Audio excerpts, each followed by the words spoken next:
Yo, what's up, guys? Welcome back to the channel. Listen, I woke up. If I take out my beanie, my hair is a freaking mess, right? But I just saw the news and I had to say something. Look, so Camavinga is out injured. Fuck, man. Fuck. Another 2 to 3 weeks. Now there's reports that Mbappe also got injured, probably when he freaking did one of his 50 offsides sometime this season, but also when he started breakdancing after Van Dijk gave him a little shove, right? But whatever, it's out. He's out.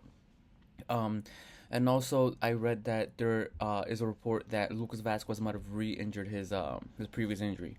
Man, listen, and like I said, it's not just an issue for Madrid. I know it's not just an issue for Madrid. It's an issue for a lot of clubs this season, right?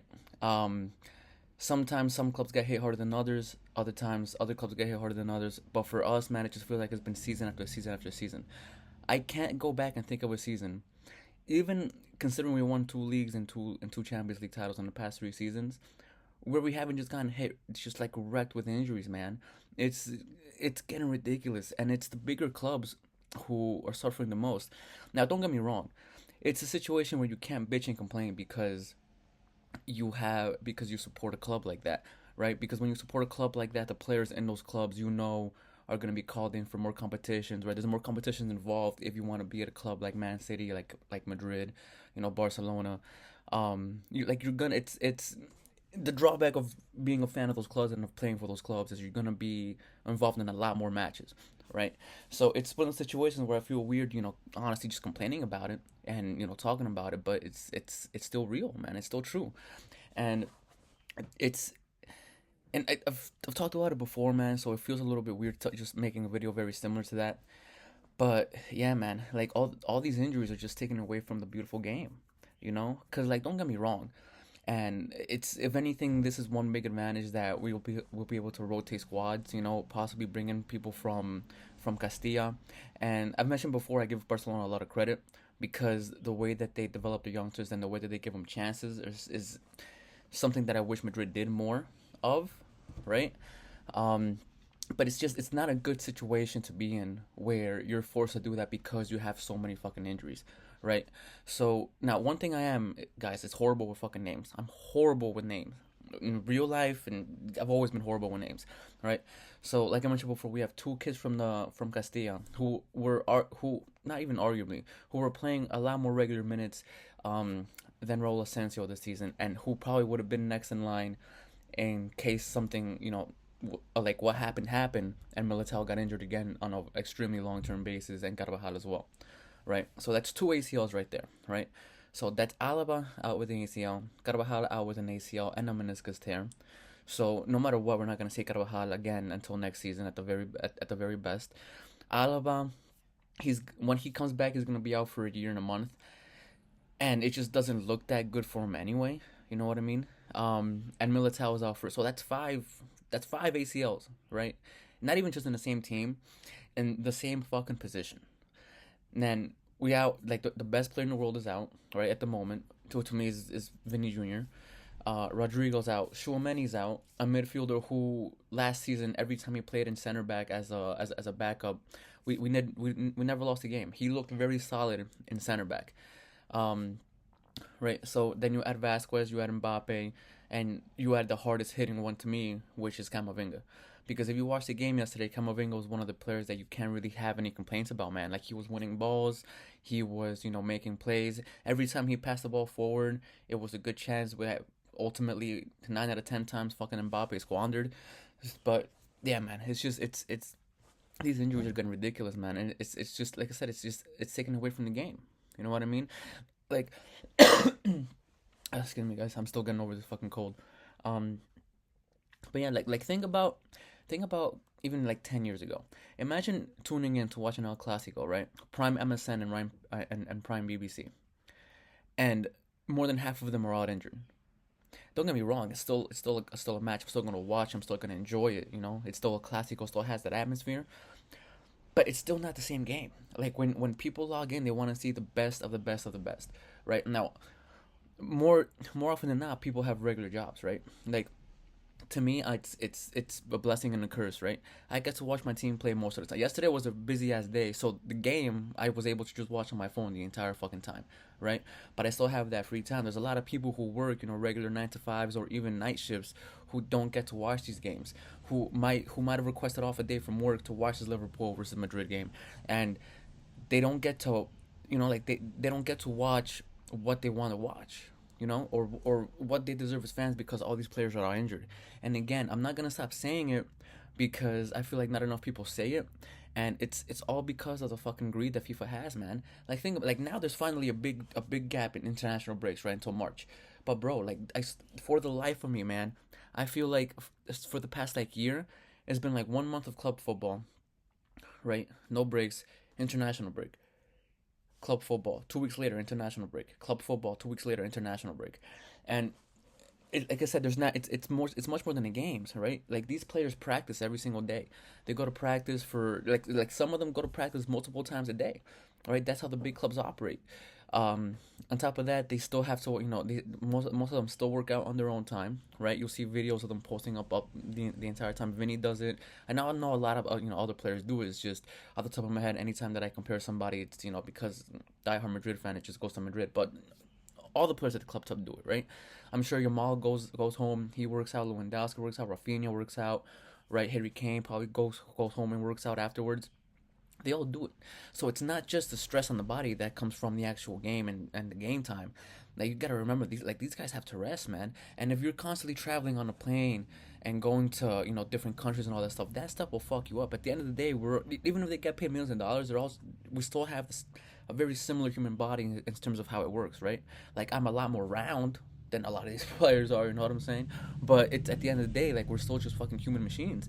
There's a limit and there's a certain amount of rest that's needed to properly recuperate and to take care of our bodies. And these players aren't getting the time to do that, man. They're just not. Especially in the summertime with all these tournaments coming up, right? Like before it was, yeah, every 4 years was a World Cup year, right? Everybody knew it. Once every 4 years, okay, and then for the most part, the deeper that your player got into the tournament, the more of an extension you gave them during your international break. But how is that going to happen if you're a top, like if you're a top team like Madrid and like I said, Man City, Barcelona, where your season could start as early as fucking as August, depending on how you do the season beforehand. Like you have no break time, man, and it's killing them, and it's not fair to the viewers. Um, but dude, yeah, man, I just had to come on and say something again. Like I said, I know at this point I know I probably sound like a broken record, man. But these injuries are just fucking getting ridiculous. And Camavinga to me is the hardest hitting one because it was just last season where all these memes were going around him because him like Fede Valverde, they could play basically anywhere on the fucking pitch. You could tell me any player out. It could even be a fucking forward, right? Like Mbappe is now, and you could put Camavinga. Jeez, I'm sure you heard that somebody's going off outside with that horn, right?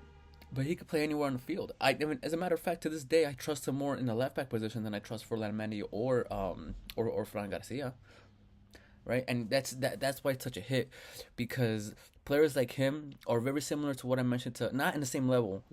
I'm not saying that, at least not yet by far, but it's like Sergio Busquets, where you don't like when he's playing, you don't notice it, but when he's out, you notice it big time. And it's like that's just how player Camavinga is. Yesterday, like I feel like most people would say, especially like if you're not a Madrid fan and you don't watch, or at least if you don't watch the games as constantly, you'd be like, okay, like he didn't really do much, but there's the stuff he does that you don't notice that you notice is missing when he's not there, and it's gonna hit us, man. It's gonna hit us. Now, aside from that, on a quick side note, uh, I've been getting so many texts and shit from mostly my boys. You know what I'm saying? Just hating. And let me just say this: like I mentioned before or yesterday, Liverpool deserved that when we played like shit. There's no ifs, ands, or buts about it, right? There's no way around it. That we were asked yesterday. That's it. Um, Now, it takes some type of balls from both Barcelona fans and or the majority. And that's the thing. It's funny. It's mostly Barcelona fans. Not even that many like Liverpool people, right? Who are jumping up and down because Barcelona won the first Clásico of five, the first of five, and Liverpool won their second out of 10 against us and their first one in 9 games. Listen, you can't win all of them, right? So go ahead and take your 1 out of 5, and go ahead and take your 2 out of 10. I'm fine with it, right? It's still like the season's still young. Like I mentioned before, with each passing game, unfortunately, it fucking seems like it's more and more lost. But I still have faith in my team that they're still gonna click. Now, the only thing that I fucking ask of Ancelotti is, bro, just grow the balls to bench Mbappe, bench him, right? Nobody like, and I've even said it before here. Like, he's arguably the best player in the world, but just because you're the best player in the world doesn't mean you fit a specific system in a team where it's not just you out there. There's 10 other people on the field and 11 in total, including the goalie. If you don't fit the system, bro, you just don't fit the system. There's nothing wrong with that. There's nothing wrong with that. But we can't mess around with the DNA that Madrid had, considering we won what we won. It's not like we were trash. It's not like we weren't winning anything. We just came off of winning the double, right? So you don't need to make space for this kid, man. If he doesn't fit the system, just bench him. Bench him until he gets that in that stupid ass fucking head of him that he's not above everybody else. Because when you just keep on playing him and playing him and playing him, even though he's playing like straight ass, it just gives him the fucking ego in his head. Like, all right, I'm killing Mbappe. No matter what I do, I'm gonna get on that field. And that's not how it goes, bro. Because I'm telling, it's not even like he has been ass. There's no other way around it. For 5 months now, he has not been, and that's in Madrid. Like I mentioned before, and in yesterday's video, he struggled during the Euros for France, and he was struggling at the end of the season last year for PSG. So it's not like it's just because the fucking the overseas tax, however the hell you want to call it, is like he's just been struggling for form in general. And it's like, especially now, bro. We're 1 point separates us and PSG, right? Between us getting eliminated in the Champions League, not even going to the knockout phases, bro. That's a big fucking deal. And if he does not bench this motherfucker, and he's the reason why we can't make it, past the fucking past the group stage, it's gonna look horrible on him. And every single coach is different, and for the most part, Ancelotti's tactics works. But there's certain times where you just gotta fucking swallow your pride and swallow what you think you know, and just look at it like, all right, it might work 95% of the time, but there's gonna be 5% of the time where it just doesn't work, and I gotta try something else. It just like, right, and it happens, it happens, right? And this season in the fucking Clasico, Hansi Flick showed why sometimes that's worth it. Because if you watched, and again, guys, I've said it a few times, the first half of the Clasico was not like the second. The second, we got straight washed. There's no argument. There's nothing to be said. We got washed that second half. But the first half was very tight. And if our forwards could fucking, especially Mbappe, freaking born offsides. He was offsides. 8 out of his 8. I'm pretty sure 7 out of his 8 offsides during that game all happened in the fucking first half, right? If he finished even 2 of those, we would have gone into the second half up 2-0, and that is a completely different game than going into it 0-0, right? But Hansi Flick showed why you fucking make changes sometimes at halftime. He saw what wasn't working, right? He saw what needed to be done on the field. He saw that maybe the players that are out there can't give that for him, and he swapped in Frankie de Jong. And that swap changed the entirety of the match. That swap is what made Barcelona click a lot better, and that's why they ended up winning 4-0, because he made the fucking change. So it's I get it. It's worked for him 95% of the time, but you know what? He's been coaching since the early 2000s. Maybe this is the year where it doesn't fucking have to be like that, right? And then another thing too, he in his 14-15 season, Madrid were on track for a historic season. Historic. We went from the beginning of the season towards around January. We went on a 40-something win streak. Win streak, not tie, not no loss, a win streak, right? But what happened?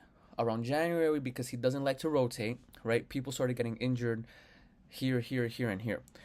And because he doesn't want to fucking rotate, and he didn't like to rotate, the players that were coming on the field just didn't have the feet. They just didn't have the feet. They didn't have the game time to be nice and fresh when they get up on the field, right?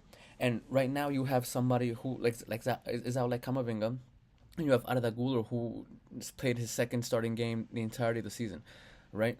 Give these players more minutes, man. Give them more minutes so that if something happens, right, they're fresh and they're ready to go out on the field. That's what was so magical about Zidane's team in 16-17. Everyone on the field, right? Everyone got fucking gaming time.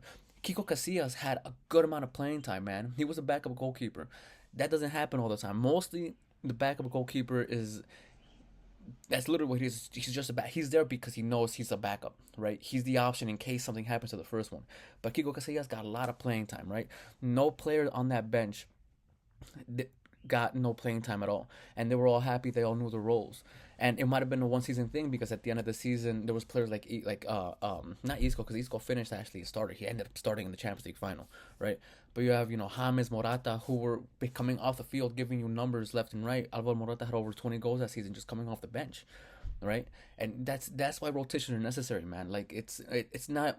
Yes, you're also you're resting your starting players, but you're also giving the players on the bench some time on the field, some time to get consolidated into that team, to know how to play with other people and how to play with their teammates when they're on field with them.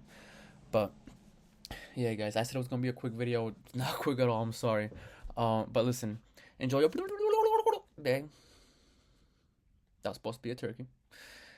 Enjoy Thanksgiving, guys. I'll see you guys on the next one. Later.